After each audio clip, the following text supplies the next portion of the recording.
मैं आपको एक कहानी सुनाने जा रही हूँ। एक दादी पोती थी। दादी ने चींटी की वार्ता शुरू की। 7 दिन वार्ता चींटी की और फिर उदापन किया और पोती तो बड़ी हो गई, उसको शादी करी से वो ससुराल चली गई।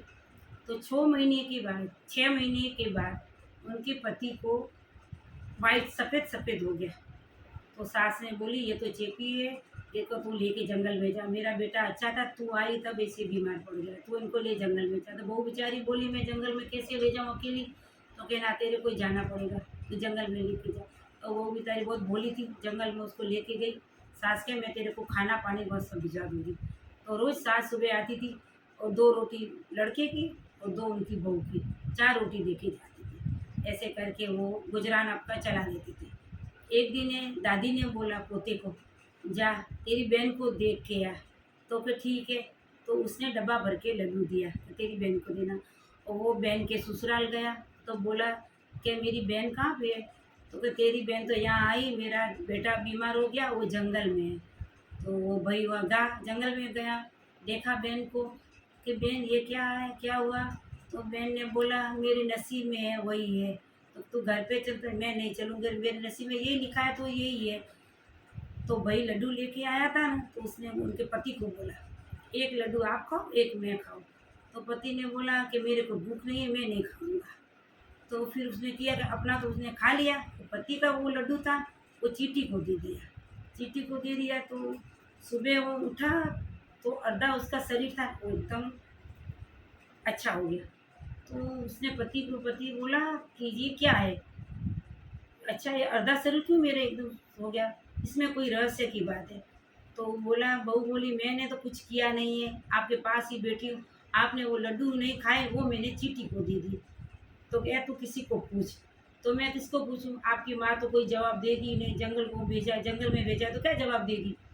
तो मैं मेरी दादी को ही पूछूं। दादी को संदेशा भिजवाया और पूछा दादी ने कि ये हुआ है। तो दादी ने बोला, ये सही बात है, मैं मेरा उद्यापन किया था, तेरा मैं चींटी की बात की थी, मैं तेरा उद्यापन नहीं किया। अब तू उद्यापन कर। तो पोती बोली, मैं कैसे उद्यापन करूं, मेरे पास तो कुछ है नहीं। तो उसकी सास से 2 रोटी सुबह 2 शाम की दे सकती थी। तो उसने किया, उसके पति ने बोला, ये 4 रोटी है ना, आप नहीं खाएंगे, सुबह नहीं खाई और शाम को ही नहीं खाई। और दूसरे दिन है ना 4 रोटी का लड्डू बना के, 4 लड्डू बना के, एक पति ने खाया, एक पत्नी ने खाया, एक चींटी को दे दिया। तो उसके पति ने बोला कि आज मैं वो चादर ओढ़ता था कि आज मेरी की चादर हटाना मत। तो ठीक है, उसने चादर नहीं हटाई। दूसरे दिन उनकी माँ आई, तब अब मेरी चादर तू हटा। चादर हटाई तो माँ ने देखा, ये तो मेरा लड़का नहीं है। बहू को बोला, ये तो मेरा लड़का नहीं है। बहू ने बोला, ये आपका ही लड़का है। तो कहना, मेरा लड़का नहीं है, वो तो आग जंगल में कोई खा के गया, दूसरा कोई। तो बहू ने बोला, परीक्षा लोगे? तो तेरी परीक्षा लोगे तो ठीक है, भले मेरी परीक्षा लो, आप परीक्षा लो। आप बारात लेके आना और लोहे की लोहे का कपड़ा पहन के आना, टूटी थाली लेके आना, गंदे पानी का लोटा लेके आना और ज्वार का एक डोडा लेके आना। तो सास तो नहीं मानी, उसके ससुर बोले ना, कोई बात नहीं, ये परीक्षा तो लेंगे, पता चलेगा क्या है। तो ऐसे सब बाजा गाजा से सब वहाँ आ गए। बोले तो उस बहू ने बोला कि दूध की धार जब निकलेगी, एक बेटे के मुँह पे निकलेगी और एक बहू की साड़ी पर।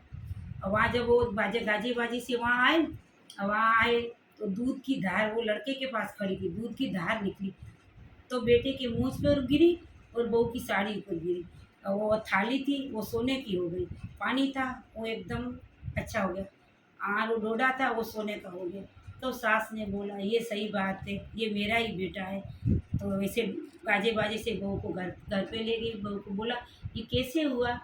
तो बोला, मेरी दादी ये 7 दिन चींटी की वार्ता की थी, चींटी को दाने देती थी, 7 दिन उसने उद्यापन किया, मेरा उद्यापन किया नहीं, भूल के कारण ये सब हुआ है। तो जैसा वो पति पत्नी को फलाए वैसा सबको ये फले।